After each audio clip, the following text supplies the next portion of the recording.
This is day 336. Where do we speak if not here? On January 17th, 1969, a young man aged 26 was shot along with fellow organizer John Huggins inside the Campbell Hall at UCLA during a black student meeting. His name was Bunchy Carter, and he was the Southern California chapter president of the Black Panther Party.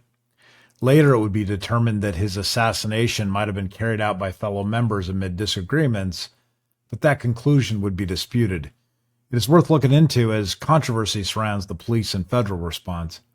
Whatever the reason, this marked the only time that I know of in the history of the United States that a famous political activist was shot on a university campus. That is until today.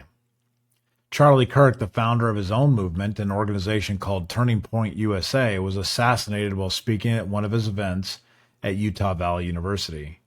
We will not know for a while what the motive behind the shooting was, but I felt the deep sadness come over me at the thought that a person focused on political discourse would be shot and killed, of all places, on a university campus.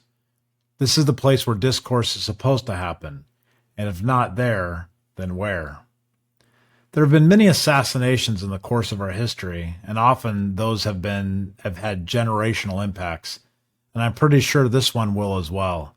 It is a sad day when a young man in the very act of exercising his free speech rights is gunned down. Regardless of political viewpoint, this is sad beyond measure. When I was a young man, I became enthralled by the speaking ability of Malcolm Little, otherwise known as Malcolm X.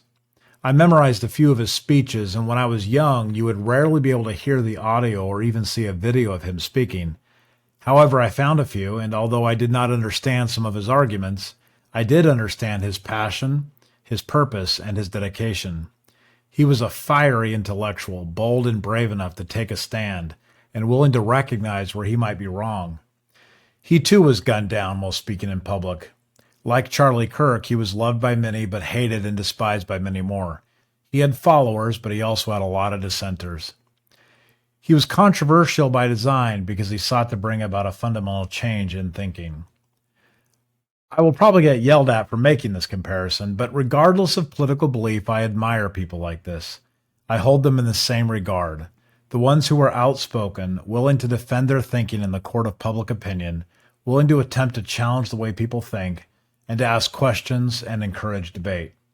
Sadly, there are elements of our society that cannot tolerate this, and therefore they often die young, and so they have. Bunchy was 26. Charlie Kirk was 31. Medgar Evers was 37. Malcolm X and Martin Luther King were both 39. Bobby Kennedy, Huey Long were 42, and Harvey Milk was 48. Of course, there are many others, not including the United States presidents, who were assassinated in office. Only 2 of those have ever occurred on a college campus, and so today is a dark day.